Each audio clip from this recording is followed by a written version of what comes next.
Shalom saudara-saudaraku. Kiranya Tuhan tetap menyertai dan memelihara kehidupan kita.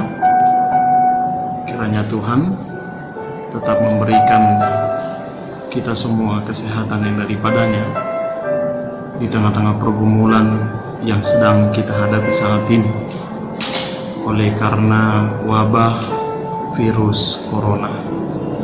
Oleh karena itu saudara-saudara sekalian yang terkasih dalam Kristus Yesus, saat ini saya akan membagikan sebuah renungan firman Tuhan yang boleh menuntun kita untuk semakin mengenal akan Allah yang penuh dengan kuasa di dalam nama anaknya Tuhan Yesus Kristus dan di dalam nama Roh Kudus-Nya. Oleh karena itu, sebelum kita mendengar firman Tuhan, kita bersatu di dalam doa. Damai sejahtera dan kasih karunia Allah Bapa dan dari anaknya Tuhan Yesus Kristus yang menyertai kamu sekalian. Amin. Firman Tuhan yang menyapa kita pada saat ini diambil dari kitab Yesaya pasal 63 ayat 11 hingga ayat yang ke-14. Saya akan bacakan kepada kita semua demikian firman Tuhan.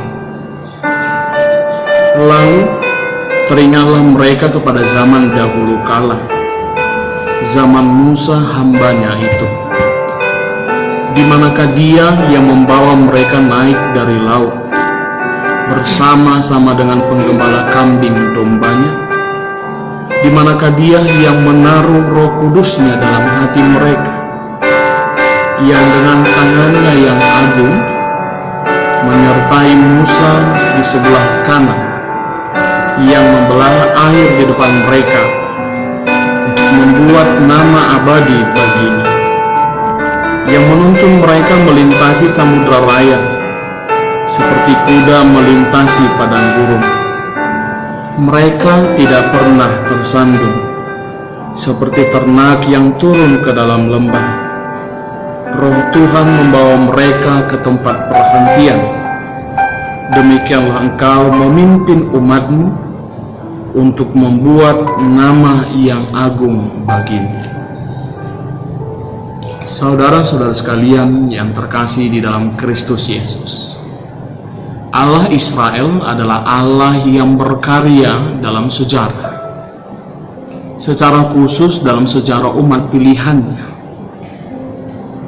Begitu banyak kasih karunia dan kebaikan Allah yang telah dialami oleh orang Israel sebagai bangsa yang berada di bawah penindasan bangsa Mesir. Pastinya harkat mereka telah ditinggikan dengan pembebasan yang Allah lakukan. Di dalam anugerahnya yang besar, Allah yang penuh dengan kasih dan sayang itu telah menjadikan Israel sebagai umatnya. Allah mengangkat mereka sebagai anak-anaknya dan selalu memelihara mereka.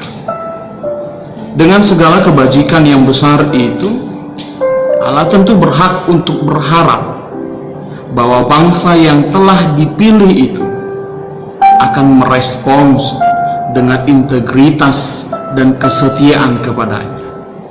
Namun kita tahu nyatanya mereka berlaku tidak setia dengan melawan kehendaknya sehingga mendukakan Roh Kudus-Nya. Kita bisa baca itu di ayat yang ke-10. Padahal Allah sendiri telah turun tangan menyelamatkan mereka. Akibatnya, oleh karena pemberontakan yang mereka lakukan, oleh karena ketidaksetiaan yang mereka perbuat, era kasih karunia dan belas kasihan Allah berbalik melawan mereka.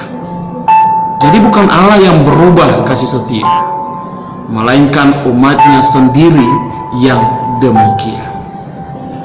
Setelah mengalami hajaran Allah, orang Israel merenungkan masa-masa ketika Allah berperang bagi umat. Seperti firman Tuhan kita saat ini, masa ketika Allah menyatakan kuasanya melalui Musa, masa ketika Allah membelah air laut merah, masa silam ia menyatakan bahwa tidak ada yang dapat tahan berdiri melawan kehendak dengan kehadiran Allah untuk membela umatnya. Saudara sekalian yang terkasih dalam Kristus Yesus, betapa indah mengingat kebaikan Allah bagi umat. Niscaya tak akan putus ketika kita mengagumi kuasanya yang begitu hebat itu. Namun alangkah baiknya bila ingatan itu muncul bukan ketika kita sedang ditegur Allah oleh karena dosa yang kita lakukan, lalu kita mengenang masa-masa indah berjalan bersama Tuhan. Ingatan akan kemurahan dan kasih karunia Allah seharusnya mendorong kita untuk merespons dengan tetap setia beriman dan taat kepada-Nya, sebagaimana Ia juga setia memelihara dan menyertai kita. Doa, pengakuan, dan permohonan Israel ini membawa mereka menyadari secara mendalam akan keterbatasan dan kelemahan mereka, hingga merenungkan kembali bagaimana kuasa Allah yang menuntun dan memelihara mereka melalui Roh Kudus-Nya, seperti yang tertulis di dalam ayat yang ke-11. Begitu juga dengan kita.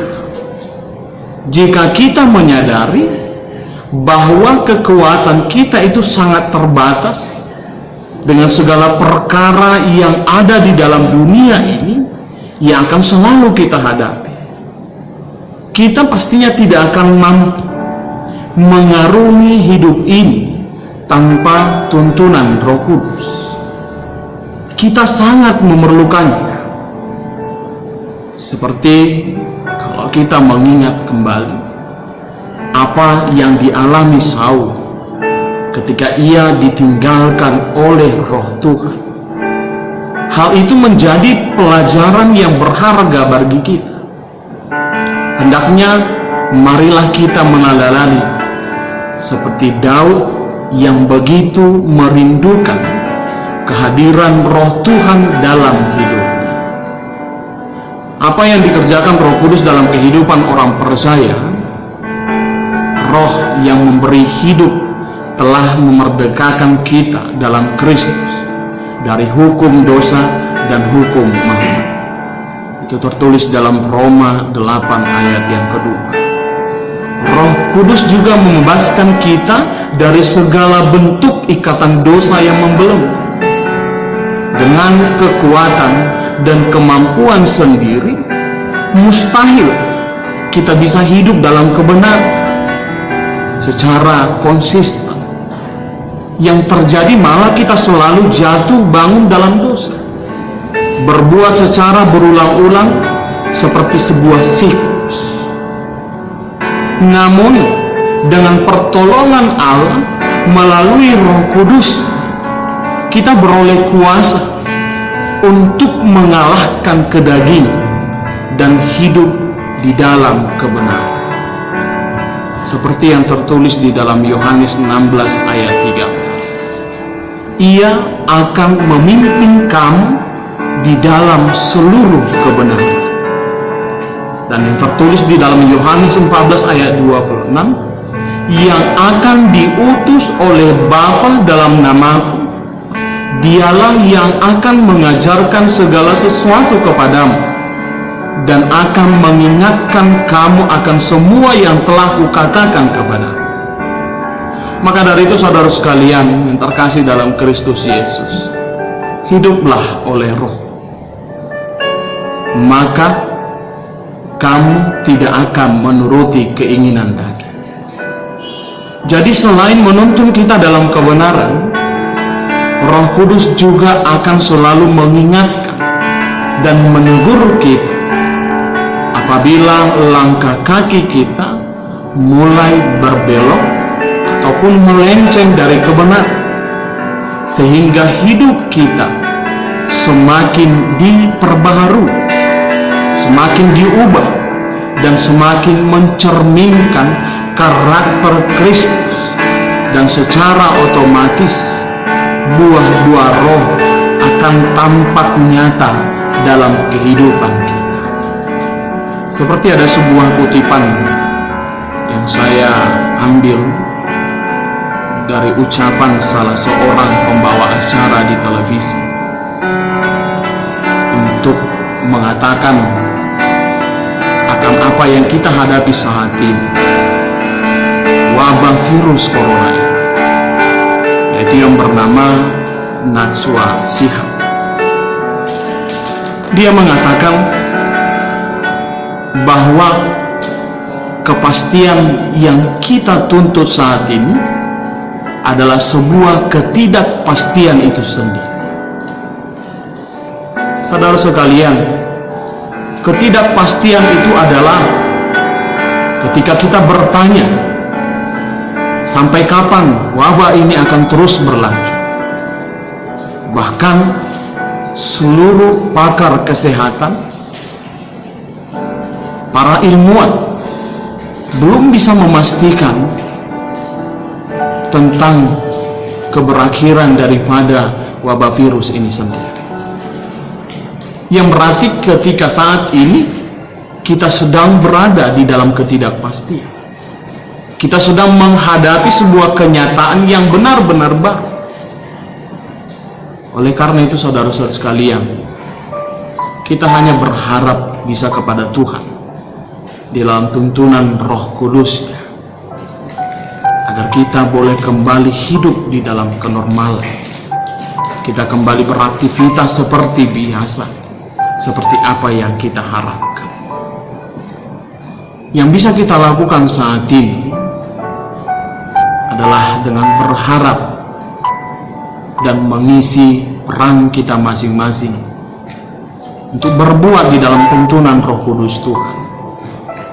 Biarpun kita tidak berada di dalam zona yang menjadi pakar kesehatan, kita bisa melakukan peran-peran kecil yang lain yang memberikan kepastian kepada kita tentang hal untuk berlaku yang benar di dalam tuntunan Roh Kudus melalui peran kita masing-masing. Di tengah ketidakpastian ini, kita masih bisa berbuat kepastian-kepastian kecil untuk membuat hidup kita itu tetap bermakna di hari-hari ke depan. Oleh karena itu, saudara-saudara sekalian yang terkasih dalam Kristus Yesus, marilah kita hidup di dalam tuntunan Roh Kudus. Kita hidup di dalam keinginan Allah untuk berlaku menunjukkan kebenaran Allah atas hidup kita, atas segala aktivitas yang kita lakukan. Amin. Kita kembali bersatu di dalam doa.